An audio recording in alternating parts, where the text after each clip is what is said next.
Quand on parle de l'Église catholique, beaucoup pensent immédiatement au Vatican et à l'Église latine. Pourtant, l'Église catholique est beaucoup plus vaste. Elle est composée de 24 églises, l'Église latine, la plus grande, celle qu'on connaît, et 23 églises catholiques donc orientales, dites sui iuris, qui veut dire donc de son propre droit. La définition donc officielle se trouve dans le droit des canons canoniques des églises catholiques orientales numéro 27. Une église suiviriste est un groupe de fidèles chrétiens unis par une hiérarchie reconnue comme telle par l'autorité suprême de l'église. Ces églises orientales ont leur propre liturgie, tradition, mais aussi leur propre droit canonique. Dans cette vidéo, nous allons donc découvrir ce que le droit canonique des églises catholiques orientales, comment il fonctionne et pourquoi Jean-Paul II a promulgué en 1990 le Code des canons des églises catholiques orientales. Petite définition, en gros, le droit canonique est l'ensemble donc des lois qui organisent la vie de l'Église. Elle règle par exemple la structure de l'Église, la nomination des évêques, la célébration, les sacrements, les droits, mais aussi les devoirs des fidèles. Dans l'Église catholique, donc, il existe deux grands codes juridiques. Le Code de droit canonique donc, de 1983 pour l'Église latine et le Code donc, des canons des églises catholiques orientales promulgué en 1990 par Jean-Paul II.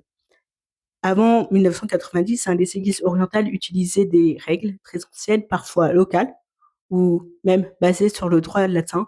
Cela posait plusieurs problèmes comme le manque d'uniformité entre les églises orientales, la perte potentielle de leur tradition propre, la nécessité de protéger vraiment l'identité des fidèles orientaux tout en restant en communion avec Rome, en communion avec le pape. Et justement, pour répondre à ces questions, Jean-Paul II promulgua le Code de droit canonique oriental le 18 octobre 1990. Quelques points clés, il y a 1546 canons. Il est applicable donc à toutes les églises orientales catholiques en communion avec Rome. Il organise la hiérarchie, les sacrements, le clergé. Elle est là vraiment pour protéger donc l'identité des églises orientales catholiques, harmoniser les règles tout en respectant la diversité, maintenir l'unité du coup de l'Église en uniformité. C'est en gros un pont entre l'Orient et Rome, garantissant la richesse et la diversité de notre belle Église catholique.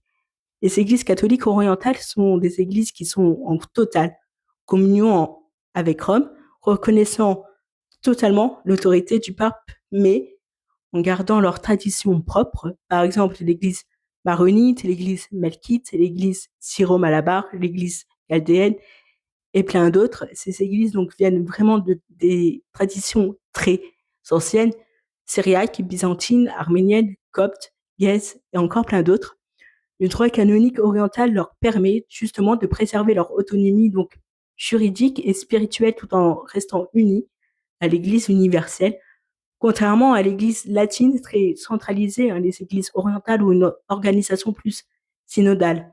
Beaucoup sont dirigés, même tous, par un patriarche aidé par un synode d'évêques pour prendre des décisions importantes comme élire des évêques ou même gérer la discipline donc dans l'Église. Toutes ces églises restent encore une fois en communion avec le pape, unique successeur donc de Saint-Pierre. Le droit canonique oriental se distingue par plusieurs aspects. Les prêtres mariés, l'époux doit être marié avant l'ordination. Les évêques sont souvent choisis parmi les célibataires, même les moines. Le baptême et la confirmation est tout le temps donné au même temps, même pour les enfants. Le rôle aussi des synodes beaucoup plus puissantes que dans l'Église latine, décision collégiale aussi pour préserver la tradition et l'unité. Comme dans toute finalement société, l'Église a des tribunaux pour traiter plusieurs choses comme le mariage, les conflits entre clercs. Le code de droit canonique des églises catholiques orientales garantit finalement la justice et équité dans l'Église. Elle est vraiment donc essentielle pour protéger l'identité des églises orientales, garantir leur autonomie, maintenir aussi l'unité avec l'Église universelle. Il fait vraiment donc du coup de l'Église catholique une véritable communion universelle, riche et diverse. Le Code des canons des Églises catholiques orientales promulgué par Jean-Paul II est signé aux côtés du patriarche Maximos V Hakim qui était à l'époque donc le patriarche de l'Église, Melkite. Ça montre vraiment que l'unité n'efface pas la diversité. Chaque église orientale catholique garde sa liturgie, son droit canonique et sa spiritualité, tout en restant pleinement catholique. Comprendre ce droit, c'est aussi comprendre la richesse, la profondeur de notre magnifique église catholique. Comprendre le droit canonique oriental, c'est finalement comprendre l'église dans toute sa splendeur, dans toute sa richesse.